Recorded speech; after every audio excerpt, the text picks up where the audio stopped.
Hindenburg की ताजा report पर राजनीतिक लड़ाई जारी है। कांग्रेस और अन्य विपक्षी दलों के नेताओं ने इसकी जेपीसी जांच कराने की मांग उठाई है। विपक्ष सरकार पर हमलावर है, तो वहीं बीजेपी ने पलटवार करते हुए रिपोर्ट की टाइमिंग पर सवाल उठाए हैं।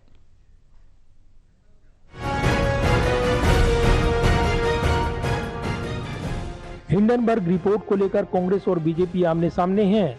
बीजेपी के वरिष्ठ नेता रविशंकर प्रसाद ने हिंडनबर्ग रिपोर्ट और कांग्रेस के आरोपों पर कहा कि देश की जनता ने कांग्रेस को नकार दिया है, इसलिए वो टूलकिट गिरोह के साथ मिलकर भारतीय शेयर बाजार को खत्म करना चाहती है।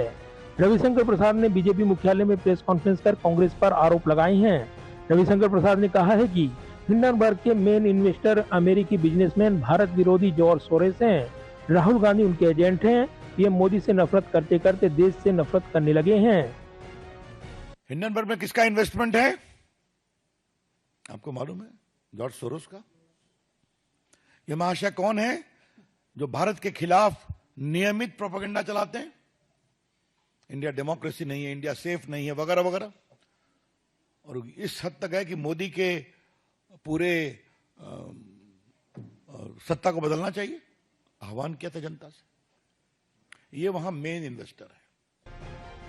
बीजेपी के अन्य नेता भी हिंडनबर्ग रिपोर्ट को लेकर कांग्रेस पर हमलावर हैं।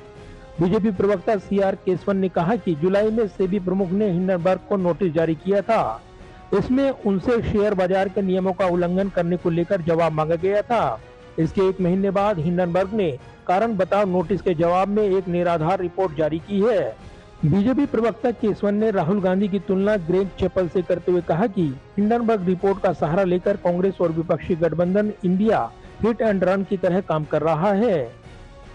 Mr. Rahul Gandhi made a cricketing analogy. Like Greg Chappell once dubiously did, it is the hit and run Hindenburg and the Cricket Congress India Alliance which is indulging in shady and deceitful underarm bowling in order to discredit our stock market and regulators and destabilize our financial system.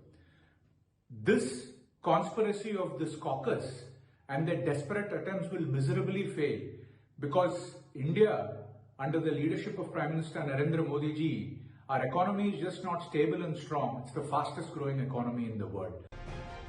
दरअसल Hindenburg report में SEBI chairperson पर लगे आरोपों के बाद राहुल गांधी ने सवाल पूछा था कि अगर निवेशकों को नुकसान होता है तो इसका जिम्मेदार कौन होगा? पीएम जेपीसी जांच से क्यों डरते हैं? अब ये पूरी तरीके से साफ हो गया है।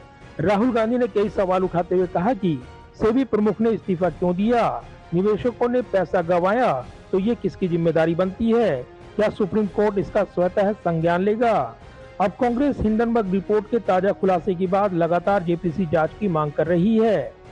कांग्रेस महासचिव जयराम रमेश ने कहा कि अडानी मामले में सेबी समझौता कर सकती है, इसलिए मोदानी महाघोटाले की जांच के लिए संयुक्त संसदीय समिति जेपीसी का गठन किया जाए।